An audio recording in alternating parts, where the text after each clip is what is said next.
My name's Kudarat, and I am from Property Business Training UK.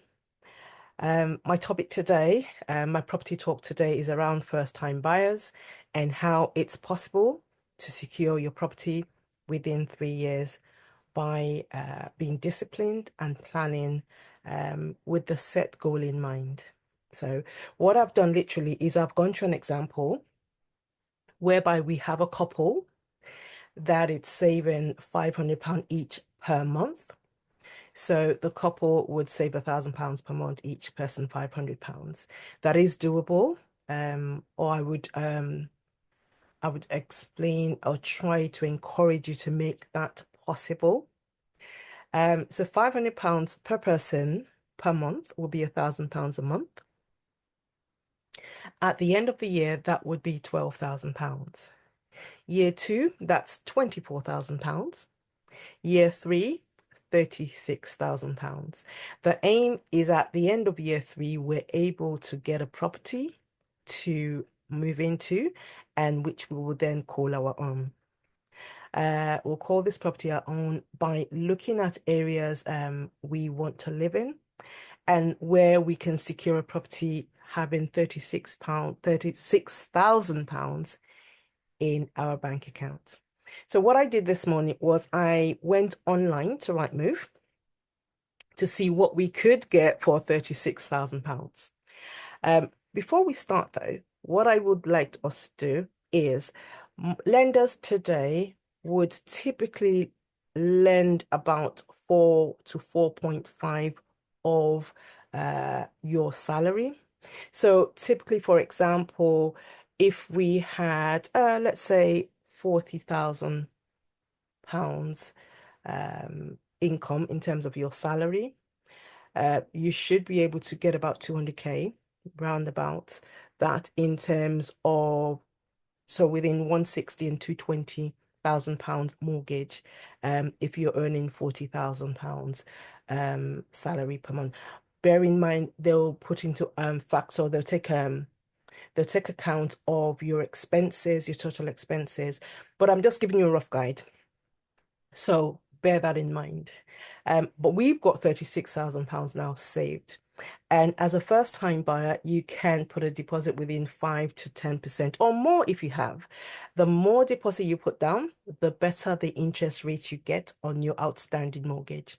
So as at this morning, going back, I went online to Rightmove to have a look at what we could get for £36,000. So in Milton Keynes, I've had a look and we can get a semi-detached 3-bedroom house for 250K or £260,000. 10% of 260 is 26,000. We've got £36,000 to play with here. Similarly, in Dartford in Kent, a 2-bed is going for 260. And if we were to travel further away, West Yorkshire, it depends on where we live though, we could get a 4-bedroom house in Leeds for 170K. So I did this research this morning, and you can see you can get more for your money depending on how flexible and where you would want to live in. So going back to our £36,000, you can see that we can afford to buy our first property. Also consider making sure we are aware of other costs like legal fee, stamp duty if applicable, and some properties there might be service charge. It really depends, but the bulk of the money, the £36,000, you can actually secure a property for you and your family to move into, and that's the goal. I've had other questions come true, so that's why it's Property Talk with KMO. A few other questions is this the only way we can actually secure a first property? And the answer is no. I would share with you a couple of other ways you can actually secure your property, your first home. One would be rent to buy. So you're in discussion with your landlord and you're able to rent his property for a certain number of years with the negotiation that you'll buy the property at the end, maybe at the end of maybe year three, the landlord wants to sell. I would expect him or she would be able to give you first refusal, or you could be in discussion with him. That's another way of saying lease option. It's an option whereby you can exercise that option at the end of that term you've agreed with your landlord. That's another way of actually securing your first home. Or you could do shared ownership. So shared ownership is a government scheme whereby they help you to get onto the property ladder, and it's aimed at first-time buyers. You have to be eligible for this scheme. A few of the points or what you need to look at is you have to be over 18. For example, your household income will be less than, I think it's 80K.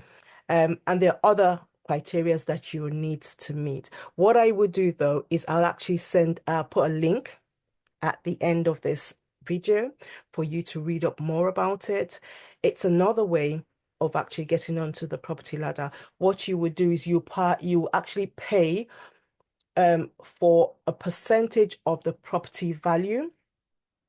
So you would get a mortgage on which could be within 25 to 75% of the purchase price of that property, and the other share you pay as rent, either to the housing association or the landlord, whoever you're in negotiation with. So again, with that, you buy a little, and you keep climbing up until you're able to secure the whole property. But it helps you to get onto the property ladder. And then you're able to reduce rent paid out. So you're literally paying a mortgage, and that means you're in control and you own that home.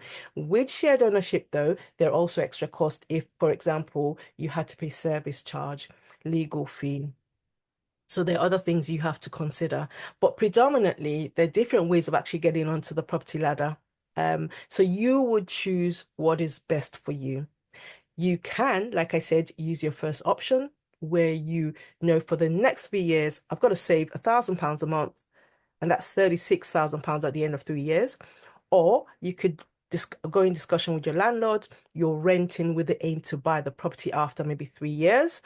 Or you could go in for shared ownership, which is a government scheme, and that's there to help property. It's there to help people who cannot afford to buy the property outright to get onto the property ladder. So there are options out there.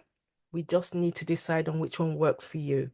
Um, I hope that helps. What I would do on my next video is that I'll do some numbers because some people are very visual. I like numbers. I'm an accountant by profession. But however, going back to what we're talking about, I would also put together a video with examples whereby we're using this same example of £1,000 a month, £36,000 at the end of 3 years. I would also put an example together of shared ownership and some more information about that. So stay tuned, click on the link if you want to know more. And again, for those that have already secured the first property and want to get into property as a business, connect with Property Business Training UK.